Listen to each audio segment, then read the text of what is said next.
लीजिए सुनिए, गुनाहों का देवता भाग 10। चंदर को सबसे बड़ा संतोष था कि सुधा ठीक हो गई थी। बैसाख पूनों के एक दिन पहले ही से विनती ने घर को इतना साफ कर डाला था कि घर चमक उठा था। यह बात तो दूसरी है कि स्टडी रूम की सफाई में विनती ने चंदर के बहुत से कागज बुहार कर फेंक दिए थे और आंगन धोते वक्त उसने चंदर के कपड़ों को छींटों से तर कर दिया था। उसके बदले में चंदर ने विनती को डांटा था और सुधा देख देख कर हंस रही थी और कह रही थी, तुम क्यों चिढ़ रहे हो? तुम्हें देखने थोड़े ही आ रही है हमारी सास। बैसाखी पूनों की सुबह डॉक्टर साहब और बुआ जी गाड़ी लेकर उनको लिया लाने गए थे। चंदर बाहर बरामदे में बैठा अखबार पढ़ रहा था और सुधा अंदर कमरे में बैठी थी। अब 2 दिन उसे खूब दब ढक कर रहना होगा। वह बाहर नहीं घूम सकती थी क्योंकि जाने कैसे और कब उसकी सास आ जाए और देख ले। बुआ उसे समझा गई थी और उसने एक गंभीर आज्ञाकारी लड़की की तरह मान लिया था और अपने कमरे में चुपचाप बैठी थी। विनती कढ़ी के लिए बेसन फेंट रही थी और महाराजिन ने रसोई में दूध चढ़ा रखा था। सुधा चुपके से आई, किवाड़ की आड़ से देखा कि पापा और बुआ की मोटर आ तो नहीं रही है। जब देखा कि कोई नहीं है तो आकर चुप्पे से खड़ी हो गई और पीछे से चंदर के हाथ से अखबार ले लिया। चंदर ने पीछे देखा तो सुधा एक बच्चे की तरह मुस्कुरा दी और बोली, क्यों चंदर, हम ठीक है ना? ऐसे ही रहे ना? देखा, तुम्हारा कहना मानते हैं ना हम? हाँ सुधे, तभी तो हम तुमको इतना दुलार करते हैं। लेकिन चंदर, एक बार आज रो लेने दो, फिर उनके सामने नहीं रो सकेंगे। और सुधा का गला रुंध गया और आंख छलछला आई। छी सुधा, चंदर ने कहा। अच्छा नहीं नहीं, और झटके से सुधा ने आंसू पोंछ लिए। इतने में गेट पर किसी कार का भोंपू सुनाई पड़ा और सुधा भागी। अरे ये तो पम्मी की कार है, चंदर बोला। सुधा रुक गई। पम्मी ने पोर्टिको में आकर कार रोकी। हेलो मेरे जुड़वा मित्र, क्या हाल है तुम लोगों का? और हाथ मिलाकर बेतकल्लुफी से कुर्सी खींचकर बैठ गई। इन्हें अंदर ले चलो चंदर, वरना अभी वे लोग आते होंगे, सुधा बोली। नहीं, मुझे बहुत जल्दी है, आज शाम को बाहर जा रही हूं। बरठी अब मसूरी चला गया है, वहां से उसने मुझे भी बुलाया है। उसके हाथ में कहीं शिकार में चोट लग गई है। मैं तो आज जा रही हूं, सुधा बोली। हमें ले चलिएगा? चलिए कपूर, तुम भी चलो, जुलाई में लौट आना, पम्मी ने कहा। जब अगले साल हम लोगों की मित्रता की वर्षगांठ होगी तो मैं चलूंगा, चंदर ने कहा। अच्छा विदा, पम्मी बोली। चंदर और सुधा ने हाथ जोड़े तो पम्मी ने आगे बढ़कर सुधा का मुंह हथेलियों में उठाकर उसकी पलकें चूम ली और बोली, मुझे तुम्हारी पलकें बहुत अच्छी लगती हैं। अरे इनमें आंसुओं का स्वाद है। अभी रोई थी क्या? सुधा झिप गई। चंदर के कंधे पर हाथ रखकर पम्मी ने कहा, कपूर तुम खत जरूर लिखते रहना, चलते तो बड़ा अच्छा रहता। अच्छा, आप दोनों मित्रों का समय अच्छी तरह बीते। और पम्मी चल दी। थोड़ी देर में डॉक्टर साहब की कार आई। सुधा ने अपने कमरे के दरवाजे बंद कर लिए। विनती ने सिर पर पल्ला ढक लिया और चंदर दौड़कर बाहर गया। डॉक्टर साहब के साथ जो सज्जन उतरे वे ठिगने से गोरे से गोल चेहरे के कुलीन सज्जन थे और खद्दर का कुर्ता और धोती पहने हुए थे। हाथ में एक छोटा सा सफरी बैग था। चंदर ने लेने को हाथ बढ़ाया तो हंसकर बोले, नहीं जी, यहां इतना सा बैग ले चलने में मेरा हाथ थक जाएगा। आप लोग तो खातिर करके मुझे महत्वपूर्ण बना देंगे। सब लोग स्टडी रूम में गए। वही डॉक्टर शुक्ला ने परिचय कराया। ये हमारे शिष्य और लड़के, प्रांत के होनहार अर्थशास्त्री चंद्र कुमार कपूर, और आप शाहजहांपुर के प्रसिद्ध कांग्रेसी कार्यकर्ता और म्युनिसिपल कमिश्नर श्री शंकरलाल मिश्र। अब तो नहाए ले शंकरी, फिर चाय ठंडा जाई है, बुआ जी ने आकर कहा। आज बुआ जी ने बहुत दिनों पहले की बूटीदार साड़ी पहन रखी थी और शायद वह खुश थी क्योंकि विनती को डांट नहीं रही थी। नहीं, मैं तो वेटिंग रूम में नहा चुका, चाय में पीता नहीं, खाना ही तैयार कराइए। और घड़ी देखकर शंकर बाबू बोले, मुझे जरा स्वराज्य भवन जाना है और 2 बजे की गाड़ी से वापस चले जाना है और शायद उधर से ही चला जाऊंगा। उन्होंने बहुत मीठे स्वर से मुस्कुराते हुए कहा। ये तो अच्छा नहीं लगता कि आप आए भी और कुछ रुके नहीं। डॉक्टर शुक्ला बोले। हाँ, मैं खुद रुकना चाहता था, लेकिन बाजी की तबीयत ठीक नहीं है। कैलाश भी कानपुर गया हुआ है। मुझे जल्दी जाना चाहिए। विनती ने लाकर थाली रख दी। चंदर ने आश्चर्य से डॉक्टर साहब की ओर देखा। वे हंसकर बोले, भाई ये लोग हमारी तरह छूत पाक नहीं मानते। शंकर तुम्हारे संप्रदाय के हैं, यही कच्चा खाना खा लेंगे। इन्हें ब्राह्मण कहत के है, ये तो किरिस्तान है, हमरो धर्म बिगाड़ नहीं आए के। बुआ जी बोली। बुआ जी ने ही ये शादी तय कराई थी। लड़का बताया था और दूर के रिश्ते से वे कैलाश और शंकर की भाभी लगती थी। शंकर बाबू ने हाथ धोए और कुर्सी खींचकर बैठ गए। चंदर की ओर देखकर बोले, आइए हो ना डॉक्टर साहब, आप तो मेरे साथ खा सकते हैं। नहीं, आप खाइए, चंदर ने तकल्लुफ करते हुए कहा। अजी वाह, मैं ब्राह्मण हूं, शुद्ध। मेरे साथ खाकर आपको जल्दी मोक्ष मिल जाएगा। कहीं हाथ में तरकारी लगी रह गई तो आपके लिए स्वर्ग का फाटक फौरन खुल जाएगा। खाओ। 2 कौर खाने के बाद शंकर बाबू ने बुआ जी से कहा, यही बहू है जो लड़की थाली रख गई थी? अरे राम कहू, वो तो हमार छोरी है विनती, पहचानते ने? पिछले साल तो मुन्ने के विवाह में देखे हो। बुआ जी बोली। शंकर बाबू कैलाश से काफी बड़े थे, लेकिन देखने में बहुत बड़े नहीं लगते थे।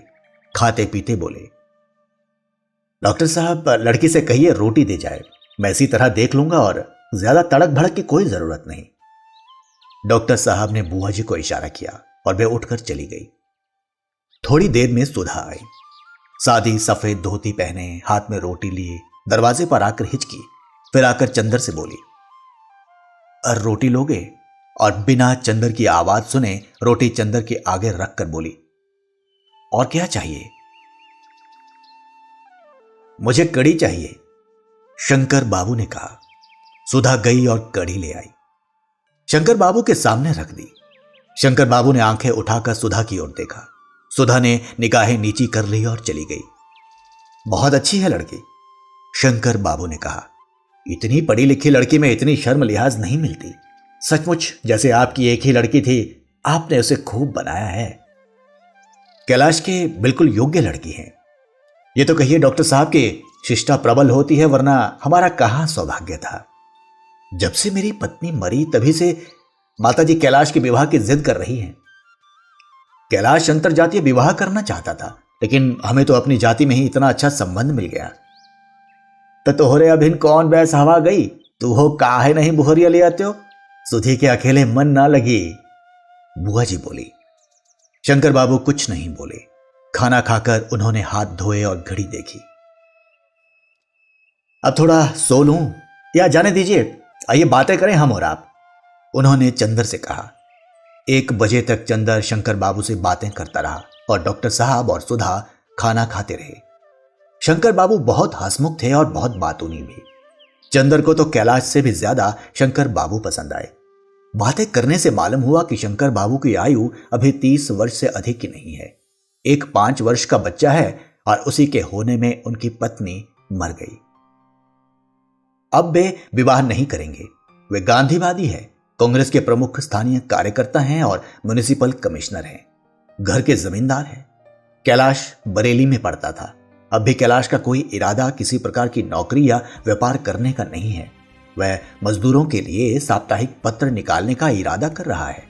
वह सुधा को बजाय घर पर रखने के अपने साथ रखेगा, क्योंकि वह सुधा को आगे बढ़ाना चाहता है, सुधा को राजनीतिक क्षेत्र में ले जाना चाहता है।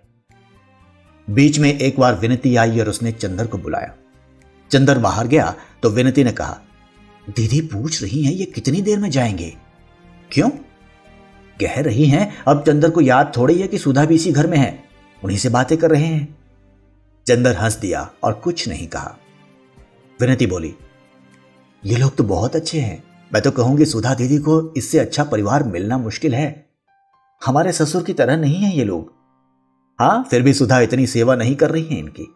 विनती, तुम सुधा को कुछ शिक्षा दे दो इस मामले में। हाँ हाँ, हम सेवा करने की शिक्षा दे देंगे और ब्याह करने के बाद की शिक्षा अपनी पम्मी से दिलवा देना, खुद तो उनसे ले ही चुके होंगे आप। चंदर झेंप गया। पाजी कहीं की बहुत बेशर्म हो गई है, पहले मुझसे बोल नहीं निकलता था। तुमने और दीदी ने ही तो किया बेशर्म, हम क्या करें, पहले हम कितना डरते थे। विनती ने उसी तरह गर्दन टेढ़ी करके कहा और मुस्कुराकर भाग गई। जब डॉक्टर साहब आए तो शंकर बाबू ने कहा, अब तो मैं जा रहा हूं, यह माला आप मेरी ओर से बहू को दे दीजिए। और उन्होंने बड़ी सुंदर मोतियों की माला बैग से निकाली और बुआ जी के हाथ में दे दी। हाँ, एक बात है, शंकर बाबू बोले, ब्याह हम लोग महीने भर के अंदर ही करेंगे। आपकी सब बात हमने मानी, ये बात आपको हमारी माननी होगी। इतनी जल्दी? डॉक्टर शुक्ला चौंक उठे। यह असंभव है शंकर बाबू, मैं अकेला हूं, आप जानते हैं। नहीं, आपको कोई कष्ट ना होगा, शंकर बाबू बहुत मीठे स्वर में बोले। हम लोग रीति रस्म के तो कायल हैं नहीं, आप जितना चाहे रीति रस्म अपने मन से कर लें। हम लोग तो सिर्फ 6-7 आदमियों के साथ आएंगे। सुबह आएंगे, अपने बंगले में एक कमरा खाली करा दीजिएगा, शाम को अगवानी और विवाह कर दें, दूसरे दिन 10 बजे हम लोग चले जाएंगे। ये नहीं होगा, डॉक्टर साहब बोले। हमारी तो अकेली लड़की है और हमारे भी तो कुछ हौसले हैं, और फिर लड़की की बुआ तो ये कभी भी स्वीकार नहीं करेगी। देखिए, मैं आपको समझा दूं, कैलाश शादियों में तड़क भड़क के सख्त खिलाफ है। पहले तो मैं इसलिए जाति में विवाह नहीं करना चाहता था, लेकिन जब मैंने उसे भरोसा दिलाया कि बहुत सादा विवाह होगा तभी वह राजी हुआ है। इसीलिए इसे आप मान ही लें, फिर विवाह के बाद तो जिंदगी पड़ी है। आपकी अकेली लड़की है, जितना चाहिए करिए। रहा कम समय का तो शुभस्य शीघ्रम, फिर आपको कुछ खास इंतजाम भी नहीं करना। अगर कुछ हो तो कहिए, मैं यहीं रह जाऊं, आपका काम कर दूं। शंकर बाबू हंसकर बोले। कुछ देर तक बातें होती रही। अंत में शंकर बाबू ने अपने सौजन्य और मीठे स्वभाव से सभी को राजी कर ही लिया। उसके बाद उन्होंने सबसे विदा मांगी। चलते वक्त बुआ जी और डॉक्टर साहब के पैर छुए, चंदर से हाथ मिलाया और शंकर बाबू सबका मन जीत कर चले गए। बुआ जी ने माला हाथ में ली, उसे उलट पलट कर देखा और बोली, एक वो आए रहे जूता खोर, एक ठोक कागज थमाए के चले गए, और एक गहरी सांस लेकर चली गई। डॉक्टर साहब ने सुधा को बुलाया, उसके हाथ में वे माला रखकर उसे चिपटा लिया। सुधा पापा की गोद में मुंह छिपाकर रो पड़ी। उसके बाद सुधा चली गई और चंदर, डॉक्टर साहब और बुआ जी बैठे शादी के इंतजाम की बातें करते रहे। यह तय हुआ कि अभी तो इन्हीं की इच्छानुसार विवाह कर दिया जाए, फिर यूनिवर्सिटी खुलने पर सभी को बुलाकर अच्छी दावत वगैरह दे दी जाए। यह भी तय हुआ कि बुआ जी गांव जाकर अनाज, घी, बड़ियां और नौकर वगैरह का इंतजाम कर लाएं और 15 दिन के अंदर लौट आए। अगवानी ठीक 6 बजे शाम को हो जाए और सुबह के नाश्ते में क्या दिया जाए, यह सभी डॉक्टर साहब ने तय कर डाला। लेकिन निश्चय यह किया गया कि चूंकि आदमी बहुत कम आ रहे हैं, अतः सुबह शाम के नाश्ते का काम यूनिवर्सिटी के किसी रेस्टोरेंट को दे दिया जाए। इसी बीच में बिनती खरबूजा और शरबत लाकर रख गई और चंदर ने बहुत आराम से शरबत पीते हुए पूछा, किसने बनाया है? सुधा दीदी ने। आज बड़ी खुश मालूम पड़ती है, चीनी बहुत कम छोड़ी है। चंदर बोला। बुआ और विनती दोनों हंस पड़े। थोड़ी देर बाद चंदर उठकर भीतर गया तो देखा कि सुधा अपने पलंग पर बैठी सामने एक किताब रखे जाने क्या देख रही है और सामने वह माला पड़ी है। चंदर गया और बोला, सुधा, आज मैं बहुत खुश हूं। सुधा ने आंखें उठाई और चंदर की ओर देखकर मुस्कुराने की कोशिश की और बोली, मैं भी बहुत खुश हूं। क्यों, तय हो गया इसलिए? विनती ने पूछा। नहीं, चंदर बहुत खुश है इसलिए। और एक गहरी सांस लेकर किताब बंद कर दी। कौन सी किताब है सुधा? चंदर ने पूछा। कुछ नहीं, इस पर उर्दू के कुछ अशार लिखे हैं जो गेसु ने सुनाए थे, सुधा बोली। चंदर ने विनती की ओर देखा और कहा, विनती, कैलाश तो जैसा है वैसा ही है, लेकिन शंकर बाबू की तारीफ मैं कर नहीं सकता। क्या राय है तुम्हारी? हाँ, है तो सही। दीदी इतनी सुखी रहेंगी कि बस। दीदी, हमें भूल मत जाना, समझे? विनती बोली। और हमें भी मत भूलना सुधा, चंदन ने सुधा की उदासी दूर करने के लिए छेड़ते हुए कहा। हाँ, तुम्हें भूले बिना कैसे काम चलेगा। सुधा ने और भी गहरी सांस लेते हुए कहा और एक आंसू गालों पर फिसल ही आया। अरे पगली, तुम सब कुछ अपने चंदर के लिए कर रही हो, उसकी आज्ञा मानकर कर रही हो, फिर ये आंसू कैसे? छी! और ये माला सामने रखे क्या कर रही हो? चंदर ने बहलाया। माला तो दीदी इसलिए सामने रखे थे कि बतलाऊं? विनती बोली। असल में रामायण की वह कहानी तो सुनी है चंदर तुमने। रामचंद्र ने अपने एक भक्त को मोती की माला दी तो मैं उसे दांत से तोड़कर देख रहा था कि उसके अंदर राम नाम है या नहीं। सो ये माला सामने रखकर देख रही थी, इसमें कहीं चंदर की झलक है या नहीं। चुप गिलहरी कहेगी। सुधा हंस पड़ी। बहुत बोलना आ गया है, सुधा ने हंसते हुए बनावटी गुस्से से कहा। फिर सुधा तकिए से टिक कर बैठ गई। आज गेसु नहीं है, मुझे गेसु की बहुत याद आ रही है। क्यों? इसलिए कि आज उसके कई शेर याद आ रहे हैं। एक दफे उसने सुनाया था, ये आज फिजा खामोश है क्यों, हर जर्रे को आखिर होश है क्यों, या तुम ही किसी के हो ना सके या कोई तुम्हारा हो न सका, मौजें भी हमारी हो न सकी, तूफान भी हमारा हो न सका। वाह, यह पंक्ति बहुत अच्छी है, चंदर ने कहा। आज गेसु होती तो बहुत सी बातें करते। सुधा बोली। देखो चंदर, जिंदगी भी क्या होती है, आदमी क्या सोचता है और क्या हो जाता है। आज से 3-4 महीने पहले मैंने क्या सोचा था। क्लासरूम से भागकर हम लोग पेड़ के नीचे लेटकर बातें करते थे, तो मैं हमेशा कहती थी मैं शादी नहीं करूंगी, पापा को समझा लूंगी। उस दिन क्या मालूम था कि इतनी जल्दी जुए के नीचे गर्दन डाल देनी होगी और पापा को भी जीत कर किसी दूसरे से हार जाना होगा। अभी उसकी तय भी नहीं हुई और महीने भर बाद मेरी। सुधा थोड़ी देर चुप रही और फिर, हाँ, दूसरी बात उसकी जो मैंने तुम्हें बताई थी। उसने कहा था जब किसी के कदम हट जाते हैं सिर के नीचे से, तब मालूम होता है कि हम किसका सपना देख रहे थे। पहले हमें भी नहीं मालूम होता था कि हमारे सिर किसके कदमों पर झुक चुके हैं। याद है मैंने तुम्हें बताया था, तुमने पूछा था। याद है, चंदर ने कहा। विनती उठकर चली गई, लेकिन सुधा या चंदर किसी ने ध्यान भी नहीं दिया। चंदर बोला, लेकिन सुधा, इन सब बातों को सोचने से क्या फायदा, आगे का रास्ता सामने है, बढ़ो। हाँ, सो तो है ही देवता मेरे। कभी कभी जाने कितनी पुरानी बातें मन में आ जाती है और मन करता है कि मैं सोचती ही जाऊं। जाने क्यों मन को बड़ा संतोष मिलता है। और चंदर, जब मैं वहां रहूंगी तुमसे दूर, तो इन्हीं स्मृतियों के अलावा और क्या शेष रहेगा। तुम्हें वह दिन याद है जब मैं गेसु के यहां नहीं जा पाई थी और उस स्थान पर हम लोगों में झगड़ा हो गया था। चंदर, वहां सब कुछ है, लेकिन मैं लड़ूंगी झगड़ूंगी किससे वहां? चंदर एक फीकी सी हंसी हंसकर बोला, अब क्या जन्म भर बच्ची ही बनी रहोगी? हाँ चंदर, चाहती तो यही थी, लेकिन जिंदगी तो जबरदस्ती सब कुछ छीन लेती है और बदले में कुछ भी नहीं देती। आओ चलो लॉन पर चले, शाम को तुमसे बातें ही करेंगे। उसके बाद सुधा रात को 8 बजे उठी, जब बुआ तैयार होकर स्टेशन जा रही थी और ड्राइवर मोटर निकाल रहा था और उदास टिमटिमाते हुए सितारों ने देखा कि चंदर और सुधा दोनों की आंखों में आंसुओं की अवशेष नमी झिलमिला रही है। उठते हुए सुधा ने क्षण भर चंदर की ओर देखा। चंदर ने सिर झुका लिया और बहुत उदास आवाज में कहा, चलो सुधा, बहुत देर कर दी हम लोगों ने। 15 दिन बाद बुआ आई तो उन्होंने घर की शक्ल ही बदल दी। दरवाजे पर और बरसाती में हल्दी के हाथों की छाप लग गई। कमरों का सभी सामान हटाकर दरियां बिछा दी गई और सबसे अंदर वाले कमरे में सुधा का सब सामान रख दिया गया। स्टडी रूम की सभी किताबें समेट दी गई और वहां एक बड़ी सी मशीन लाकर रख दी गई जिस पर बैठकर विनती सिलाई करती थी। उसी को कपड़े और गहनों का भंडार घर बनाया गया और उसकी चाबी विनती या बुआ के पास रहती थी।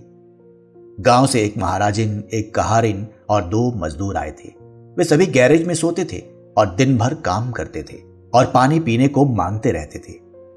सभी कुर्सियां और सोफा सेट निकलवा कर साइवान में लगवा दिए गए थे। रसोई के पार वाली कोठरी में कुल्हड़, पत्तलें, प्याले वगैरह रखे थे और पूजा वाले कमरे में शक्कर, घी, तरकारी और अनाज था। मिठाई कहाँ रखी जाएगी, इस पर बुआ जी, महाराजिन और विनती में घंटे भर तक बहस हुई। लेकिन जब बुआ जी ने विनती से कहा, आपन लड़के बच्चे का ब्याह कियो तो कतरनी अस जबान चलाए लियो, अब इन हर काम में काहे टांग अड़ाव करत हो, तो विनती चुप हो गई और अंत में बुआ जी की राय सर्वोपरि मानी गई। बुआ जी की जबान जितनी तेज थी, हाथ भी उतने ही तेज। 4 बोरा गेहूं उन्होंने साफ करके कोठरियों में भरवा दिए। कम से कम 5 तरह की दालें लाई थी। बेसन पिसवाया, दाल दरवाई, पापड़ बनवाए, मैदा छनवाया, सूजी दरवाई, बड़ी मुंगोरी डलवाई, चावल की कचौरियां बनवाई और सबको अलग अलग गठरी में बांध कर रख दिया। रात को अक्सर बुआ जी, महाराजिन तथा गांव की महरिन ढोलक लेकर बैठ जाती और गीत गाती। विनती उनमें भी शामिल रहती। सच पूछो तो सुधा के ब्याह का जितना उत्साह बुआ को नहीं था, उतना विनती को था। मैं सुबह से उठकर झाड़ू लेकर सारा घर बुहार डालती थी। इसके बाद नहाकर तरकारी काटती, उसके बाद फिर चाय चढ़ाती। डॉक्टर साहब, चंदर, सुधा सभी को चाय देती। बैठकर चंदर अगर कुछ हिसाब लिखाता तो हिसाब लिखती, फिर अपनी मशीन पर बैठ जाती और 12-1 बजे तक सिलाई करती रहती। फिर दोपहर को चावल और दाल बीनती, शाम को खरबूजे काटती, शरबत बनाती और रात भर जाग जाग कर गाती या दीदी को हंसाने की कोशिश करती। एक दिन सुधा ने कहा, मेरे ब्याह में तो इतनी खुश है, अपने ब्याह में क्या करेगी? तो विनती ने जवाब दिया, अपने ब्याह में तो मैं खुद बैंड बजाऊंगी वर्दी पहनकर। घर चमक उठा था जैसे रेशम, लेकिन रेशम के चमकदार, रंगीन, उल्लास भरे गोले के अंदर भी एक प्राणी होता है, उदास, स्तब्ध, अपनी सांस रोककर अपनी मौत की क्षण क्षण प्रतीक्षा करने वाला रेशम का कीड़ा। घर के इस सारे उल्लास और चहल पहल से घिरा हुआ सिर्फ एक प्राणी था, जिसकी सांस धीरे धीरे डूब रही थी, जिसकी आंखों की चमक धीरे धीरे कुमला रही थी, जिसकी चंचलता ने उसकी नजरों से विदा मांग ली थी। वह थी सुधा। सुधा बदल गई थी। गोरा चंपई चेहरा पीला पड़ गया था और लगता था जैसे वह बीमार हो। खाना उसे जहर लगने लगा था। अपने कमरे को छोड़कर कहीं जाती न थी। एक शीतल पाटी बिछाए उसी पर दिन रात पड़ी रहती थी। विनती जब हंसती हुई खाना लाती और सुधा के इनकार पर विनती के आंसू छलछला आते, तब सुधा पानी के घूंट के सहारे कुछ खा लेती और उदास फिर अपनी शीतल पाटी पर लेट जाती। स्वर्ग को कोई इंद्रधनुषों से भर दे और शची को जहर पिला दे, कुछ ऐसा ही लग रहा था वह घर। डॉक्टर शुक्ला का साहस न होता था सुधा से बोलने का। वह रोज विनती से पूछ लेते, सुधा खाना खाती है या नहीं? विनती कहती हां, तो एक गहरी सांस लेकर अपने कमरे में चले जाते। चंदर परेशान था। उसने इतना काम शायद कभी भी ना किया हो अपनी जिंदगी में। सुनार के यहां, कपड़े वाले के यहां, फिर राशनिंग अफसर के यहां, पुलिस बैंड ठीक कराने पुलिस लाइन, अर्जी देने मजिस्ट्रेट के यहां, रुपया निकालने बैंक, शामियाने का इंतजाम, पलंग कुर्सी वगैरह का इंतजाम, खाने परोसने के बर्तनों के इंतजाम और जाने क्या क्या। और जब बुरी तरह थक कर आता जेठ की तपती हुई दोपहरी में, तब विनती आकर बताती, सुधा ने आज फिर कुछ नहीं खाया, तो उसका मन होता था बस सिर पटक पटक दे। वह सुधा के पास जाता। सुधा आंसू पोंछ कर बैठती, एक टूटी फूटी मुस्कान से चंदर का स्वागत करती। चंदर उससे पूछता, खाती क्यों नहीं है? खाती तो हूं चंदर, इससे ज्यादा गर्मियों में मैं कभी नहीं खाती थी, सुधा कहती, और इतने दृढ़ स्वर से कि चंदर से कुछ प्रतिवाद नहीं करते बनता। अब बाहरी काम लगभग समाप्त हो गए थे। वैसे तो सभी जगह हल्दी छिड़क कर पत्र रवाना किए जा चुके थे, लेकिन निमंत्रण पत्र भी बहुत सुंदर छप कर आए थे। हालांकि कुछ देर हो गई थी। ब्याह को अब कुल 7 दिन बचे थे। चंदर सुबह 10 बजे एक डिब्बे में निमंत्रण पत्र और लिफाफा भरे हुए आया और स्टडी रूम में बैठ गया। विनती बैठी हुई कुछ सिल रही थी। सुधा कहाँ है? उसे बुला लाओ। सुधा आई। सूजी आंखें, सूखे होंठ, रूखे बाल, मैली धोती, निष्प्राण चेहरा और बीमार चाल। हाथ में पंखा लिए थी। आई और चंदर के पास बैठ गई। कहो क्या कराए चंदर? अब कितना इंतजाम बाकी है? अब सब हो गया सुधा रानी। आज तो पैर जवाब दे रहे हैं। साइकिल चलाते चलाते पैर में जैसे गांठें पड़ गई हैं, चंदर ने कार्ड फैलाते हुए कहा। शादी तुम्हारी होगी और जान मेरी निकली जा रही है मेहनत से। हाँ चंदर, इतना उत्साह तो और किसी को नहीं है मेरी शादी का, सुधा ने कहा और बहुत दुलार से बोली। लाओ पैर दबा दूं तुम्हारे। अरे पागल हो गई है। चंदर ने अपने पैर उठाकर ऊपर रख लिए। हाँ चंदर, गहरी सांस लेते हुए सुधा बोली। अब मेरा अधिकार भी क्या है तुम्हारे पैर छूने का। क्षमा करना, मैं भूल गई थी कि मैं पुरानी सुधा नहीं हूं। और टप से 2 आंसू गिर पड़े। सुधा ने पंखे की ओट कर आंखें पोंछ ली। तुम तो बुरा मान गई सुधा, चंदर ने पैर नीचे रखते हुए कहा। नहीं चंदर, अब बुरा भला मानने के दिन बीत गए। अब गैरों की बात का भी बुरा भला नहीं मान पाऊंगी। फिर घर के लोगों की बातों का बुरा भला क्या। छोड़ो ये सब बातें। ये क्या निमंत्रण पत्र छपा है, देखें। चंदर ने एक निमंत्रण पत्र उठाया, उसे लिफाफे में भरकर उस पर सुधा का नाम लिखकर कहा, लो हमारी सुधा का ब्याह है, आइएगा जरूर। सुधा ने निमंत्रण पत्र ले लिया। अच्छा, एक फीकी हंसी हंसकर बोली। अच्छा, अगर हमारे पतिदेव ने आज्ञा दे दी तो आऊंगी आपके यहां। उनका भी नाम लिख दीजिए, वरना बुरा ना मान जाए। और सुधा उठ खड़ी हुई। कहां चली? चंदर ने पूछा। यहां बहुत रोशनी है, मुझे अपना अंधेरा कमरा ही अच्छा लगता है, सुधा बोली। चलो विनीति, वहीं कार्ड ले चलो, चंदर ने कहा। आओ सुधा, आज कार्ड लिखते जाएंगे, तुमसे बात करते जाएंगे। जिंदगी देखो सुधी, आज 15 दिन से तुमसे 2 मिनट बैठकर बात भी ना कर सके। अब क्या करना है चंदर, जैसा कह रहे हो वैसा कर तो रही हूं। अभी कुछ और बाकी है क्या? बता दो, मैं भी कर डालूं। अब तो रो पीट कर ऊंचा बनना ही है। विनीति ने कार्ड समेटे तो सुधा डांट कर बोली, रख इसे यही, चली उठा के। बड़ी चंदर की आज्ञाकारी बनी है, ये भी हमारी जान की गाहक हो गई है। अब हमारे कमरे में लाई ये सब तो टांग तोड़ दूंगी पाजी कहीं की। विनीति ने कार्ड धर दिए। नौकर ने आकर कहा, बाबूजी कुम्हार अपना हिसाब मांगता है। अच्छा अभी आया, सुधा। और चंदर चला गया। और इस तरह दिन बीत रहे थे। शादी नजदीक आती जा रही थी और सभी का सहारा एक दूसरे से छूटता जा रहा था। सुधा के मन पर जो कुछ भी धीरे धीरे मरघट की उदासी की तरह बैठता जा रहा था और चंदर अपने प्यार से, अपनी मुस्कानों से, अपने आंसुओं से धो देने के लिए व्याकुल हो उठा था। लेकिन यह जिंदगी थी जहां प्यार हार जाता है, मुस्कानें हार जाती है, आंसू हार जाते हैं। तस्तरी, प्याले, कुल्हड़, पत्तलें, कालीनें, दरियां और बाजे जीत जाते हैं।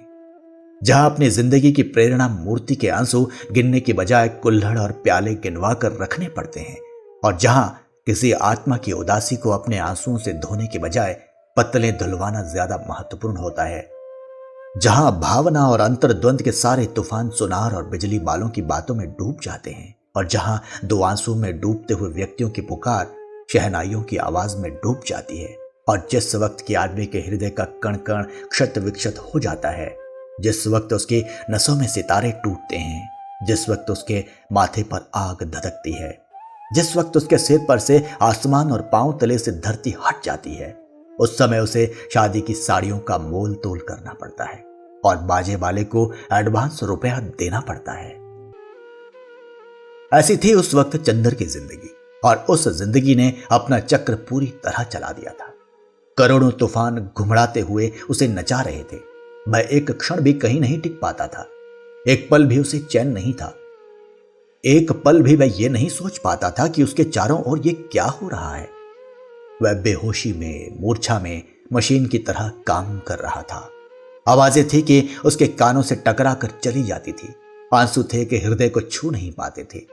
चक्र उसे फंसाकर खींचे लिए जा रहा था। बिजली से भी ज्यादा तेज, प्रलय से भी ज्यादा संशक्त वह खींचा चला जा रहा था।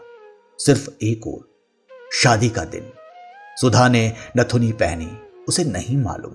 सुधा ने कोरे कपड़े पहने, उसे नहीं मालूम। सुधा ने चूड़े पहने, उसे नहीं मालूम। घर में गीत हुए, उसे नहीं मालूम।